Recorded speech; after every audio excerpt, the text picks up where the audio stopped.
আসসালামু আলাইকুম রহমতুল্লাহ। সুপ্রিয় দাখিল 2027 বর্ষের শিক্ষার্থীরা, আশা করি তোমরা সকলেই ভালো আছো।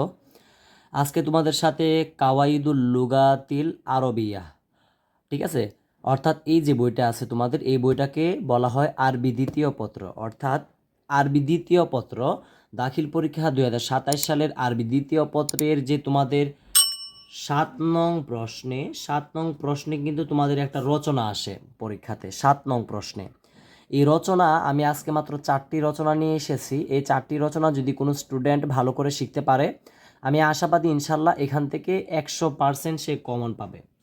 100% সে কমন পাবে এই যদি শুধু 4টি রচনা শিখতে পারে, ঠিক আছে। তো আমি আর কথা বাড়াতে চাচ্ছি না। আরেকটা কথা বলে রাখি, আমাদের ইউটিউব চ্যানেল ইতিমধ্যে সকল সাবজেক্টের সর্বাধিক কমন উপযোগী সাজেশান বের করেছে, একদম যতগুলো তোমাদের পরীক্ষা হবে সব বিষয়ের। তো তোমরা যারা নিতে চাচ্ছ, স্ক্রিনে দেওয়া হোয়াটসঅ্যাপ নাম্বারে আমাদের সাথে যোগাযোগ করতে পারো। শুভেচ্ছা মূল্য মাত্র 210 টাকা নিচ্ছি। তোমরা আমাদেরকে বিকাশ অথবা নগদে টাকাটা সেন্ড মানি করে আমাদের কাছ থেকে পিডিএফ আকারে সাজেশানটি নিতে পারো। তো দেখো, ফার্স্ট আমরা এখানে রচনা দিয়েছি, দেখো আল কুরআনুল কারিম, ঠিক আছে, অর্থাৎ কুরআনুল কারিম। আর এটা মাথায় রাখবা, রচনাতে কিন্তু তোমাদের মার্ক হচ্ছে 15, বিশাল একটা নাম্বার। তোমরা রচনাটা লিখতে পারলে আরবি দ্বিতীয়র ক্ষেত্রে 15 নাম্বার পাচ্ছ। আর নির্দ্বিধায়, আমি তো বললামই 100% শিওর, নির্দ্বিধায় যদি এই 4টা রচনা দিয়েছি, 4টা যদি পড়ো 100% গ্যারেন্টি দিতে পারি এই 4টার বাহির থেকে ইনশাল্লাহ প্রশ্ন তোমাদের পরীক্ষায় থাকবে না। দেখো, প্রথম 1 নম্বর হচ্ছে আল কুরআনুল কারিম, 2 নম্বরে দিয়েছি আল মাদ্রাসাতু, 3 নম্বরে দিয়েছি হুব্বুল ওয়াতিন, 4 নম্বরে দিয়েছি ফাদিলাতুল ইলমি। তো আল কুরআনুল কারিম তো বুঝতে পারতেছো, কুরআনুল কারিম। 2 নম্বরে হচ্ছে আল মাদ্রাসাতু মানে হচ্ছে মাদ্রাসা, 3 নম্বর হচ্ছে হুব্বুল ওয়াতিন, ঠিক আছে, দেশপ্রেম। হুব্বুল ওয়াতিন এর বাংলা হচ্ছে দেশপ্রেম। এবং ফাদিলাতুল ইলমি, ফাদিলাতুল ইলমি শব্দ অর্থ হচ্ছে, বা এটা অর্থ হচ্ছে যে তোমার ইলমের ফজিলত বা শিক্ষার ফজিলত। তো দেখো এখানে, আমি এখানে এখন তোমরা অনেকে বলবা যে আমি তো এখন পর্যন্ত একটা রচনাও শিখি নাই, তো আমার ক্ষেত্রে কি প্রয়োজনীয় বা আমি কি করব, আমি সর্বপ্রথম কোনটা শিখব। তো যে এখন পর্যন্ত একটাও শিখো নাই, আমি এখানে স্টারের মাধ্যমে বোঝাচ্ছি সবার আগে কোনটা শিখবা। আমি আবার বলতেছি যে এই 4টা রচনার মধ্যে একটাও এখন পর্যন্ত শিখো নাই, তোমাকে যেগুলো বলবো সবার আগে শেখার জন্য সেইগুলো সবার আগে শিখবা। তবে শর্ত হচ্ছে শতভাগ কমন পাওয়ার জন্য 4টা শিখতে হবে। তবে 4টা শিখার আগেও তোমাকে পার্সেন্টেজ অনুযায়ী বোঝাবো কোনটা পরীক্ষাতে আসার সবথেকে বেশি সম্ভাবনা রয়েছে। আচ্ছা, 1 নাম্বার সবথেকে বেশি সম্ভাবনা রয়েছে হচ্ছে আল কুরআনুল কারিম। এটা আমি তোমাদের পরীক্ষার জন্য 4 স্টার দিয়েছি, ঠিক আছে। এটা তোমাদের পরীক্ষাতে আসার সম্ভাবনা অনেক বেশি, যে কারণে আমি এটা তোমাদের পরীক্ষার জন্য 4 স্টার দিয়েছি। তার মানে কি, সবার আগে তোমাকে এটা শিখতে হবে, 1 নাম্বারে এটা শিখবা, ওকে। তারপরে দেখো, 2 নাম্বারে তোমাদের পরীক্ষাতে আসার জন্য সম্ভাবনা রয়েছে আল মাদ্রাসাতু। আল মাদ্রাসাতু এটা তোমাদের পরীক্ষার জন্য আমি 2 স্টার দিলাম। তারপরে দেখো ফাদিলাতুল ইলমি, এটাও তোমাদের পরীক্ষাতে আসার সম্ভাবনা কিন্তু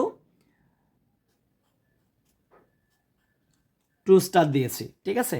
এটাও তোমাদের পরীক্ষাতে আসার সম্ভাবনা রয়েছে। এবং হুব্বুল ওয়াতিন, এটাও তোমাদের পরীক্ষার জন্য 2 স্টার দিয়েছি। তো এখানে কথা হচ্ছে যে আল মাদ্রাসাতু প্লাস আল ফাদিলাতুল ইলমি। দেখো আমি কিন্তু এখানে আল কোরআনুল কারিমটা একমাত্র 4 স্টার দিয়েছি, বাকিগুলো 2 স্টার দিয়েছি। তো বাকিগুলো 2 স্টার না, আমার মতে তোমরা এখানে আল মাদ্রাসাতুটাও একটু ভালো করে শিখে নিবা। এটা আমি 3 স্টার দিয়ে দিলাম যাতে তোমাদের বুঝতে সুবিধা হয়। এবং ফাদিলাতুল ইলমি প্লাস হুব্বুল ওয়াতিন এই দুইটাকে 2 স্টারে রেখে দিলাম।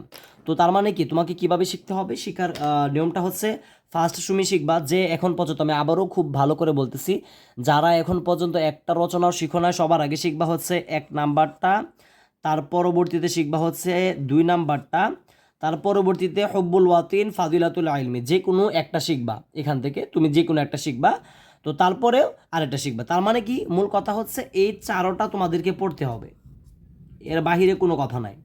এই 4টাই তোমাদেরকে পড়তে হবে। দেখবা গাইডের মধ্যে অনেকগুলো রচনা কিন্তু দেওয়া আছে তোমাদের 27 সালে পরীক্ষার জন্য।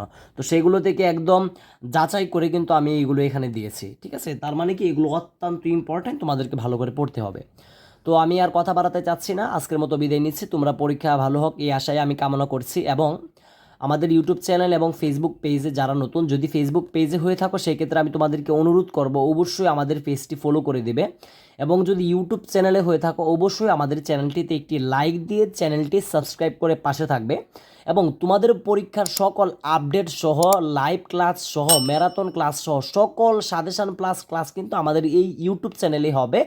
আর আমাদের ইউটিউব চ্যানেলের নামটা হচ্ছে, আমি আবারও বলতেছি, সবাই সাবস্ক্রাইব করে রাখো, প্রথম থেকে দশম শ্রেণী সকল পড়ালেখা এখানে উইথ এমআর। ঠিক আছে, তো যারা সাবস্ক্রাইব করেছো তোমাদেরকে অনেক অনেক ধন্যবাদ।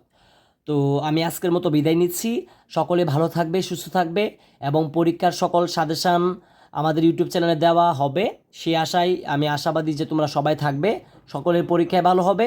আসসালামু আলাইকুম ওয়া রাহমাতুল্লাহি ওয়া বারাকাতুহু।